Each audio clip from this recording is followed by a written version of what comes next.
தீக்கதிர் நேயர்களுக்கு வணக்கம். தமிழ்நாடு அரசு சார்பா மாவட்டந்தோறும் சிறப்பாக செயல்படக்கூடிய திருநங்கை ஒருவருக்கு ஒரு மாவட்டத்திலையும் முன்மாதிரியான விருது அப்படின்னு ஒரு விருது வழங்குறாங்க.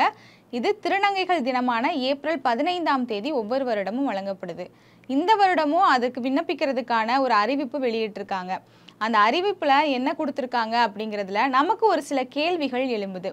அது என்னன்னு பார்க்கலாம். முதல்ல என்ன சொல்லியிருக்காங்க அப்படின்னா, திருநங்கைகள் அரசு உதவி பெறாமல் தானாக முன்னேறி இருக்கணும் அப்படின்னு சொல்றாங்க. இந்த இடத்துல தான் நமக்கு ஒரு மிகப்பெரிய கேள்வி எழும்புது.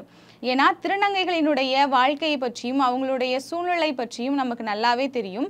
பொதுவா இந்த காலகட்டத்திலையும் ரிசர்வேஷனை பத்தின புரிதலை ஏற்படுத்துறதுக்கு நம்ம ரொம்பவே சிரமப்படுறோம். இன்னமும் நிறைய பேருக்கு அந்த இடஒதுக்கீடு குறித்தான புரிதல் இல்லை. அப்படி இருக்கிற பட்சத்தில் திருநங்கைகள் அப்படிங்கும்போது இன்னுமே ரொம்ப மோசமான நிலைமையில தான் இருக்காங்க. இன்னுமே ஒரு மாவட்டத்திலேயே ஒரு முதல் பட்டதாரி திருநங்கைகள் அப்படின்னு இருக்கிறதே ரொம்ப ஒரு அரிதான ஒரு விஷயமா இருக்கு. அப்படிங்கிறப்ப அரசு உதவி பெறாமல் முன்னேறி இருக்கிற ஒருத்தருக்கு விருது கொடுக்கறதுல எந்த தவறும் கிடையாது.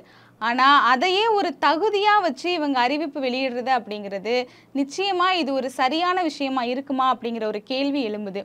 ஏன் அப்படின்னா, திருநங்கைகள் எல்லார் மாதிரியும் முன்னேறி அவங்களும் வாழ்க்கையில் நல்ல ஒரு இடத்துல இருக்கணும், மற்ற இடங்களில் நடக்கக்கூடிய நிறைய பிரச்சனைகள் எல்லாம் அவங்களுக்கு இருக்கக்கூடாது, அவங்களையும் எல்லார் மாதிரியும் மதிக்கணும் அப்படிங்கிறதுக்காகத்தான் இந்த அரசின் சார்பாக நிறைய இடஒதுக்கீடுகளும் அவங்களுக்கு தேவையான உதவிகளும் செய்கிறாங்க. அது செய்ய வேண்டியது அரசினுடைய கடமையும் கூட.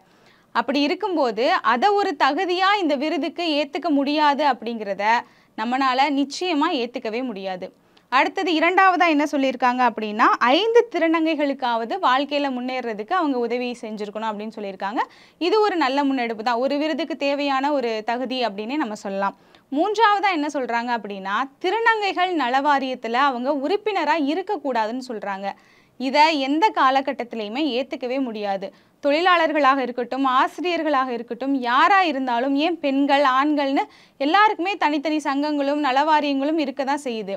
தங்களுடைய உரிமைகளையும் தங்களுக்கு நடக்கக்கூடிய அநீதிகளையும் பற்றி பேசுறதுக்கு தான் ஒரு நலவாரியமும் இருக்குது. அரசாங்கத்தில் வேலை பார்க்குற ஊழியர்களுக்கு கூட தனியாக நலவாரியம் இருக்குது.